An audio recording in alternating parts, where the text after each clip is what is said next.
10 दिन बाद एक लड़की को सुरक्षित बाहर निकाला है। 17 साल की अलेना 248 घंटे तक मलबे में दबी रही, लेकिन उसने हिम्मत नहीं खोई। आखिरकार उसे मलबे से बाहर निकाल लिया गया। अलेना को टर्की के कहरामन मारस शहर में मलबे से बाहर निकाला गया। जैसे ही अलेना को सुरक्षित बाहर निकाला गया, रेस्क्यू टीम की खुशियों का ठिकाना नहीं रहा। अलेना भूकंप के वक्त एक बिल्डिंग की चपेट में आ गई थी और 10 दिन तक इसके मलबे में ही दबी रही। अस्पताल में अलेना ने बताया कि 10 दिन तक मलबे में दबे रहने के बावजूद वो ठीक थी और अपना ध्यान हटाने के लिए कोशिश करती रहती थी। अलेना को रिकवरी के लिए अंकारा लाया गया है। टर्की में आए भूकंप में अब तक 41,000 से ज्यादा लोगों की मौत हो चुकी है, जबकि 1 लाख से ज्यादा लोग घायल हैं और ज्यादातर जगहों से विदेशी रेस्क्यू टीम्स अब वापस जा चुकी हैं। लेकिन टर्की के रेस्क्यू टीम अभी भी मलबा हटाने के काम में जुटे हैं और जिंदगियों की तलाश करते जा रहे हैं। तो यहां आप देख सकते हैं कि अलेना को एयरलिफ्ट किया गया है, क्योंकि करीब 10 दिन तक वो मलबे में दबी रही। रेस्क्यू टीम जब उन तक पहुंची, उसके बाद उसे सीधा एयरलिफ्ट करके अंकारा लाया गया है। तो 248 घंटे यानी करीब 10 दिन बाद अलियाना को सुरक्षित निकाला गया है। मलबे में 248 घंटे तक अलियाना दबी रही, लेकिन उसने हिम्मत नहीं खोई और आखिरकार उसे मलबे से बाहर निकाल लिया गया। और इस रेस्क्यू के बाद रेस्क्यू टीम की खुशियों का भी ठिकाना नहीं था। काफी खुश थी रेस्क्यू टीम। अलियाना भूकंप के वक्त एक बिल्डिंग की चपेट में आ गई थी और 10 दिन तक वो मलबे में दबी रही। अस्पताल में अलियाना ने बताया कि 10 दिन तक मलबे में दबे रहने के बावजूद वो ठीक थी और अपना ध्यान हटाने के लिए वो लगातार कोशिश करती रहती थी और उसकी रिकवरी के लिए अंकारा उसको लाया गया। टर्की में भूकंप से अब तक आपको बता दें 41,000 से ज्यादा लोगों की मौत हो चुकी है, जबकि 1 लाख से ज्यादा लोग घायल भी हो गए हैं। तो आप तस्वीरें देख रहे हैं कि किस तरह से अलियाना को रेस्क्यू किया गया। करीब 10 दिन तक आप समझ सकते हैं कि मलबे में दबी रही और इस दौरान उसने अपने आप को किस तरह से रखा, क्योंकि खाना पीना पानी ये सब चीजें मुहैया नहीं हो पा रही थी। उसके बावजूद भी उसने अपने आप को जिंदा बचाए रखा और सबसे बड़ी बात थी कि जो उसका विल पावर था, जिसकी वजह से 17 साल की अलियाना 10 दिन तक अपने आप को बचाती रही और मौत को उसने मात दिया। आखिरकार उसे जब रेस्क्यू ऑपरेशन से बाहर निकाला गया, तब एयरलिफ्ट करके सीधा अंकारा हॉस्पिटल लाया गया ताकि उसको बेहतर मेडिकल सुविधा दी जा सके। और अब वक्त है देश और दुनिया की 100 बड़ी खबरें देखने का।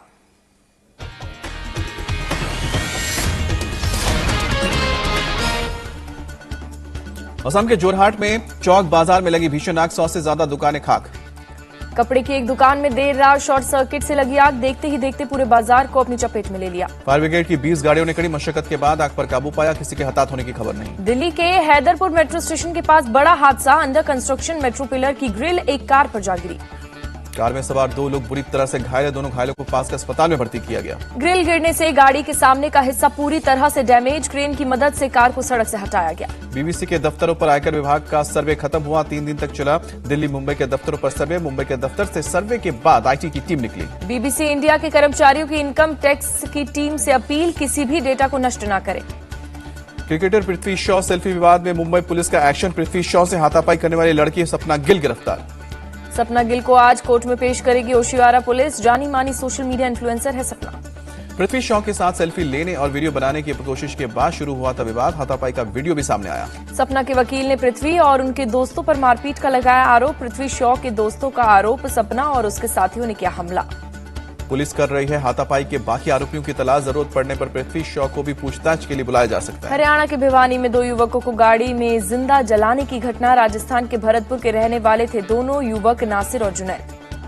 भिवानी के बरसवा गांव के पास जली हुई बोलेरो कार मिली, पुलिस और एसएफएल की टीम मौके पर पहुंची। मृतक युवकों के परिवार का आरोप, बजरंग दल से जुड़े गोरक्षकों ने गोपालगढ़ से किया था नासिर और जुनैद को अपहरण। नासिर और जुनैद के घर वालों ने 15 फरवरी को अपहरण का केस दर्ज करवाया था। अपहरण से पहले दोनों की पिटाई की गई थी। भरतपुर रेंज के आईजी गौरव श्रीवास्तव ने नासिर और जुनैद के अपहरण की बात मानी। बताया जुनैद के खिलाफ गो तस्करी के 5 केस दर्ज हैं। पुलिस ने दोनों शवों को पोस्टमार्टम के लिए भेजा है। नासिर और जुनैद का शव होने की अभी पुष्टि नहीं। एआईएमआईएम चीफ असदुद्दीन ओवैसी ने गोरक्षकों को बताया हत्या का मुजरिम, कहा नासिर और जुनैद के परिवार को इंसाफ मिलना चाहिए। ओवैसी ने पुलिस पर कार्रवाई में देरी करने का भी आरोप लगाया, कहा कि अभी तक गिरफ्तार नहीं किए गए आरोपी। झारखंड के पलामू में महाशिवरात्रि से पहले तनाव बरकरार, पांकी बाजार में अभी कुछ और दिन लागू रहेगी धारा 144। पलामू में इंटरनेट सेवा आज भी बंद रहेगी। हिंसा के आरोप में अभी तक 11 लोग गिरफ्तार हुए, पुलिस की गश्त जारी। पलामू के जामा मस्जिद में शुक्रवार की नमाज पढ़ने की मिली इजाजत, 50 लोग कर सकते हैं नमाज अदा। झारखंड के देवघर में शिव बारात निकाले जाने पर हाईकोर्ट में आज सुनवाई। शिव बारात के प्रशासन के रूट को दी गई है चुनौती। बीजेपी सांसद निशिकांत दुबे ने देवघर में धारा 144 लगाने और प्रशासन के रूट को दी चुनौती, कहा ये बाबा की नगरी है, यहाँ किसी का अहंकार नहीं चलता। बीजेपी सांसद निशिकांत दुबे ने कहा है कि सीएम हेमंत सोरेन के पतन का रास्ता है, सीएम का साथ देने वाले अधिकारी सावधान हो जाएं। कर्नाटक के कलबुर्गी में महाशिवरात्रि और दरगाह के बीच विवाद को लेकर शहर में पुलिस ने मार्च किया, 500 पुलिसकर्मी तैनात।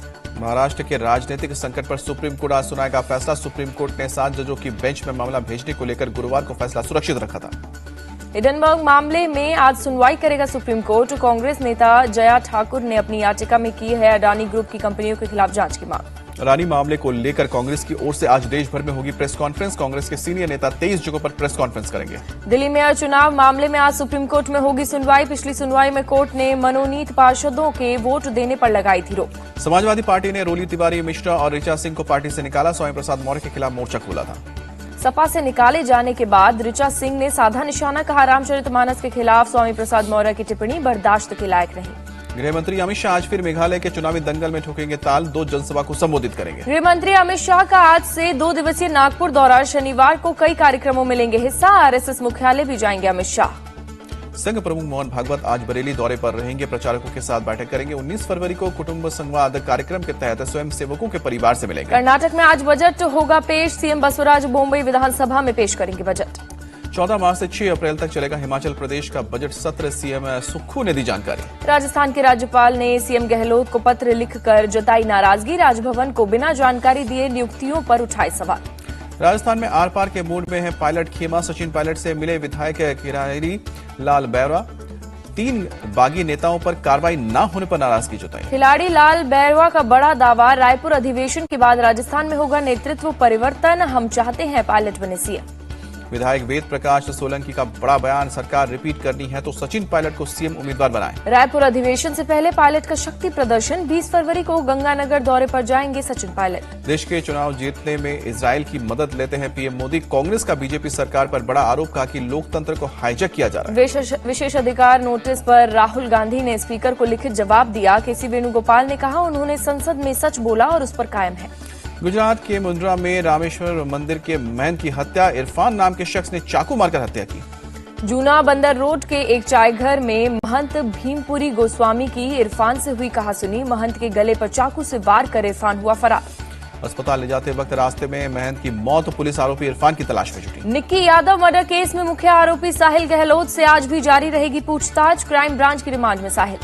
क्राइम ब्रांच की टीम आज साहिल को उस रूट पर ले जा सकती है जिस पर मर्डर के बाद शव को लेकर घूमता रहा साहिल। निक्की हत्याकांड पर एनसीडब्ल्यू ने पुलिस से मांगी रिपोर्ट, कहा लिव इन ने लड़कियों को सुरक्षित नहीं रखा, केवल लड़कियां ही नहीं परिवार भी जिम्मेदार।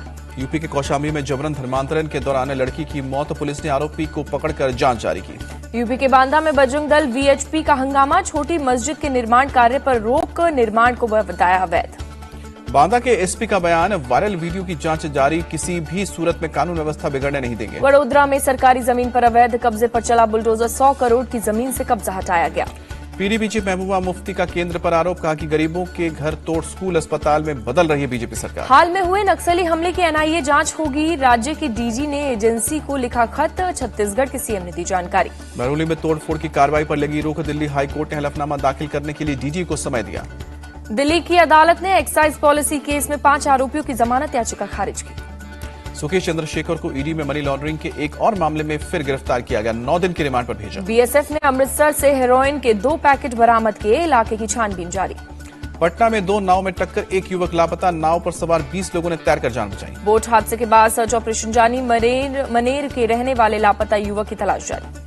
खेल प्रतिभाओं को निखारने का काम कर रही है हमारी सरकार, खेल महाकुंभ के समापन समारोह में प्रधानमंत्री मोदी का बयान। पीएम मोदी ने कहा सांसद खेल महाकुंभ में छोटे शहरों के हजारों युवकों का भाग लेना इसकी सफलता का प्रमाण।